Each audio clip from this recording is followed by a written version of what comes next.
السلام علیکم۔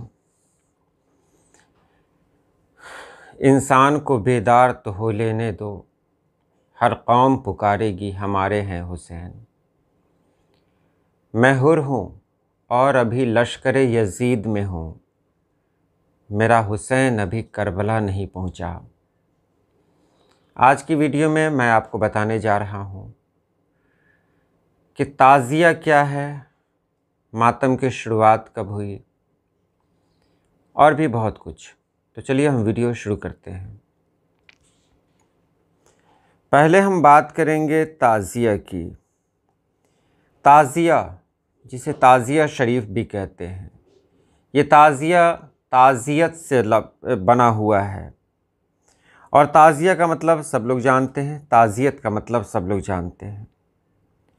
امام حسین علیہ السلام کی تربت کا جو نقشہ بنایا جاتا ہے، جو کئی طریقوں سے بنایا جاتا ہے، کہیں لکڑی کا استعمال کیا جاتا ہے، کہیں پہ مٹی کا استعمال کیا جاتا ہے، کہیں کانچ اور کہیں الگ الگ قسم کے تعزیے بنائے جاتے ہیں۔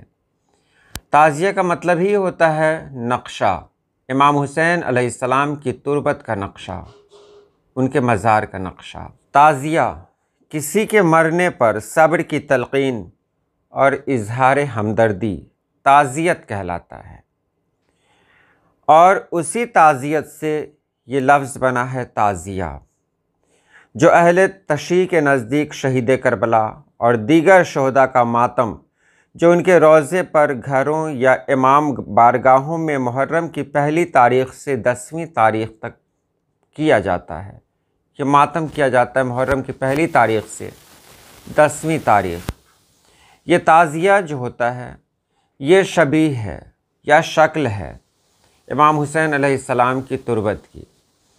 تو تعزیہ امام بارگاہ سے نکلتا ہے اور کربلا تک پہنچتا ہے۔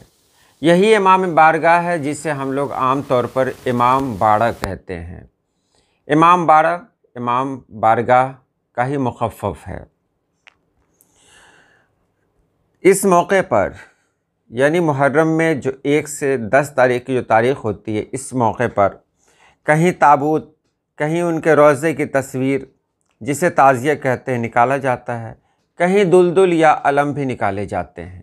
دلدل پہ میں ایک الگ سی ویڈیو بنا رہا ہوں اور آج ہی پوسٹ کروں گا۔ اس میں شہداء کا ماتم بھی کرتے ہیں، مرثیہ نوحہ سلام پڑھتے ہیں اور شہادت کا حال بیان کرتے ہیں۔ عراق کے لوگ ہیں، اس سے شبیہ کہتے ہیں، یعنی تعزیہ کو شبیہ کہتے ہیں، اور وہ لوگ واقعہ کربلا کی نقل کرتے ہیں۔ جو کربلا میں ہوا تھا بالکل اس کی نقل کرتے ہیں، اور لوگوں کے سامنے ایک ایسا منظر پیش کرتے ہیں کہ جیسے لگتا ہو کہ ان کی آنکھوں کے سامنے کربلا کا وہ واقعہ چل رہا ہو۔ امام حسین کا ماتم جو مناتے ہیں، اس کا سلسلہ ملتان میں شروع ہوا تھا، جبکہ 3 صدی ہجری کے اوائل میں اسماعیلیوں کی جو حکومت قائم ہوئی، یہاں مصر کے فاطمی خلفاء کا خطبہ پڑھا جانے لگا، تو وہاں سے یہ حکم دیا گیا کہ سب کو ماتم منانا ہے۔ میں یہاں تھوڑا سا الگ کروں گا۔ ماتم کی شروعات کب سے ہوئی؟ تو ماتم کی شروعات یزید کے دور سے اور یزید سے ہی شروع ہوئی، جب اہل بیت کا لٹا پیٹا قافلہ یزید کے دربار میں داخل ہوا تھا، تو یزید نے اپنے جو کپڑے ہیں اس کپڑے کو بدلے، اپنے کپڑوں کو بدل کر اس نے کالے کپڑے پہنے اور وہ ماتم کرنے لگا۔ یہیں سے شروعات ہوئی تھی ماتم کی، لیکن اس کے بعد یزید کے بعد مختار وہاں کا حاکم بنا، تو اس دور میں یہ سب بند ہو گیا۔ 300 سال کے بعد جب مصر میں مصری حکومت قائم ہوئی، جس کے بارے میں میں نے یہاں پہ کہہ دیا، مصر میں فاطمی خلفاء کی حکومت ہوئی، تو وہاں سے پھر تعزیہ اور تعزیت کی شروعات ہوئی، یعنی ماتم کی شروعات ہوئی۔ تو یہ ماتم اس دور سے منایا جا رہا ہے۔ ہمارے یہاں ماتم کی شروعات، یعنی بھارت میں اگر کہیں تو ماتم کی شروعات جو ہوئی وہ تیمور کے زمانے سے ہوئی۔ تعزیہ بھی تیمور کے زمانے سے ہی ہے۔ تیمور جو بھارت کا بادشاہ بنا، اس کے پاس اتنا وقت نہیں تھا کہ وہ بغداد جا سکے، کربلا جا سکے۔ اس لیے کچھ لوگوں نے اسے مشورہ دیا تھا کہ ایسا کرتے ہیں کہ کربلا کی ایک شکل، یعنی امام حسین علیہ السلام کی قبر مبارک یا ان کے مزار کی ایک شکل یہاں بناتے ہیں اور اسے گلی گلی گھمائیں گے۔ تو اس دور میں ایک اور چیز رہا، وہ ڈھول تھا۔ ڈھول بجانے کی وجہ یہ تھی کہ جس گلی سے وہ تعزیہ نکالا جائے تو ڈھول بجایا جائے تاکہ گھر میں جو پردہ نشیں عورتیں ہیں وہ ڈھول کی آواز سن کر جان جائیں کہ تعزیہ اب ادھر سے گزرنے والا ہے، تو وہ بھی اس کی زیارت کر لیں۔ تو یہ تیمور کے زمانے سے ہوا۔ تیمور کے بعد اورنگزیب عالمگیر کے زمانے میں یہ بہت زیادہ پھلا پھولا یہ رواج، اور پھر یہ عام ہو گیا۔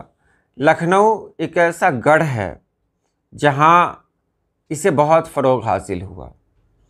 آج بھی کہا جاتا ہے کہ اہل تشیع کی تعداد لکھنؤ میں بہت زیادہ ہے، تو وہاں کے لوگوں نے اسے اس کی شروعات میں بہت بڑا کردار ادا کیا، شروعات میں ہی۔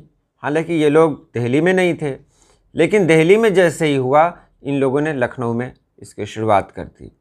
دکن میں بھی اس کی شروعات ہو ہی چکی تھی۔ تو بھارت میں تیمور کے زمانے سے یہ سب چل رہا ہے۔ اب تعزیے کے بارے میں جانیں کہ یہ تعزیہ سونے، چاندی، لکڑی، بانس، کپڑے، اسٹیل اور کاغذ کسی سے بھی تیار کیے جا سکتے ہیں۔ یہ غم اور سوگ کی علامت ہے جو جلوس کی شکل میں نکالتے ہیں۔ جلوس تعزیہ امام بارگاہ سے برآمد ہو کر کربلا پر اختتام پذیر ہوتا ہے۔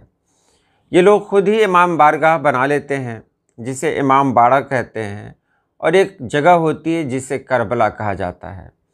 یہ کربلا پر جا کر یہ جلوس ختم ہو جاتا ہے، اور پھر یہ جو رواج ہے یہ اسی طرح لاگو ہوا، اسی طرح شروع ہوا یہ رواج، اور آج تک یہ چل رہا ہے۔